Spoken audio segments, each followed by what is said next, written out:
Friends ఈరోజు ఏం చేశానో చూద్దాము ఒకసారి. చూడండి, గోంగూర పప్పు చేశాను ఈరోజు నేను. తర్వాత చిప్స్, గోంగూర పప్పు చిప్స్, తర్వాత పెరుగు,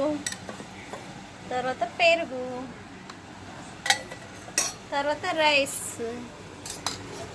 రైస్, వేడి రైస్, గోంగూర పప్పు, వేడి రైస్.